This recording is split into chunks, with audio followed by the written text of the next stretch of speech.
Looking back in retrospect, I can now say that I was fully jaded. Because I honestly truly believe that as soon as I first kicked my addiction, I would have fixed a plethora of problems that plague my life. Yet still I wait just as worn as before and confused by these vague blacks and whites that so quickly turn to grays these days. Still seem shorter than the rest. Still remind me of Jim Morrison's scary over-friendly guest. You know, the one he said makes angels of a Solomon, gives us wings where he had shoulders smooth as raven's claws. Yet in the midst of this emotional rising's murder of crows and caws, they take pause.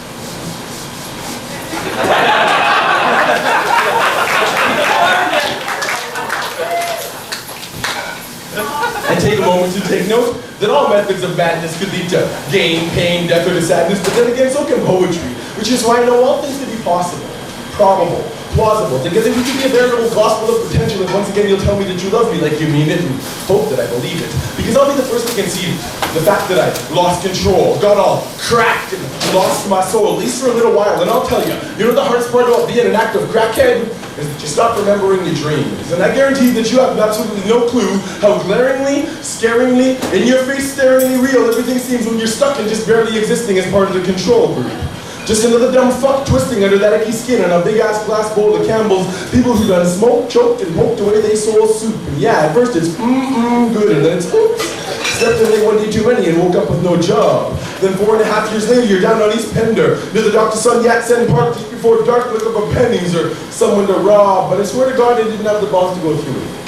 That's okay, you know, because these days I'm through with it. I got all the spare time on my hands and I don't know what to do with it, so I figure instead of getting high, I'll keep writing rhymes. Then every chance I get, I'll come back down here and I'll hit you with it. Because you know what? I do remember one dream that I had back when I was smoking crack, isn't it? I'm about 9. Standing in line outside the gates of Disneyland, and as soon as they open, everything starts to spin. It was spinning behind my old crack smoking alley down behind Hastings and Carroll, and I'm standing there, just a little kid staring down the barrel of a big-ass rig, not a shotgun, and I'm thinking this is not the funnest place on earth.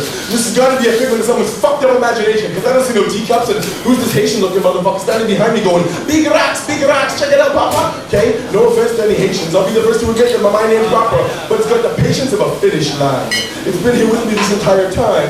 We've seen this addiction from beginning to end. He done broke all the rules, no one else cared to bend. And if a friend is a friend for the rest of my life, I guess I best decide what I got. My own back or my knife, because half my life, I've been hyphenated. The rest in italics. I done run all the symbols, that's straight falsified phallics. I'm like the late, great Alexander the Great. Okay, wait, I know I can do better than that. How about instead of that wholesomely simile, I simply changed the rhyme scheme. Okay, here we go, time's been flying by. I've been crying out, dear fucking God. Why? Why can't I simply find satisfaction with a simple action? Why must I bear this narcotic distraction?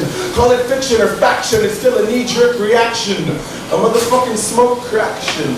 But you know, I've been fighting this massive curse. And right now, as I was sitting, last night I was sitting here writing this last verse, I did the math for you. And so before you have to ask, I'm gonna stand here with my head held high, give this entire fucking room one last look right square in the eye, and say in a voice loud and cocky with pride, today is day 2,189.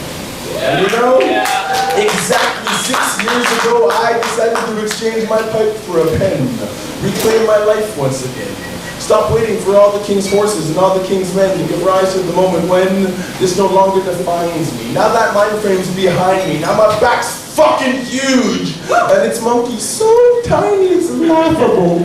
So go ahead and laugh, because after all, it's just a poetry slam, people. And anybody who knows me can tell you that it's been less than 6 years since I first set foot on stage full of fear, thinking, God damn, I hope I don't borrow them, because I ain't never had no public forum for this whack-ass shit that I spit before. Fuck, my broken syntax barely fit through the door.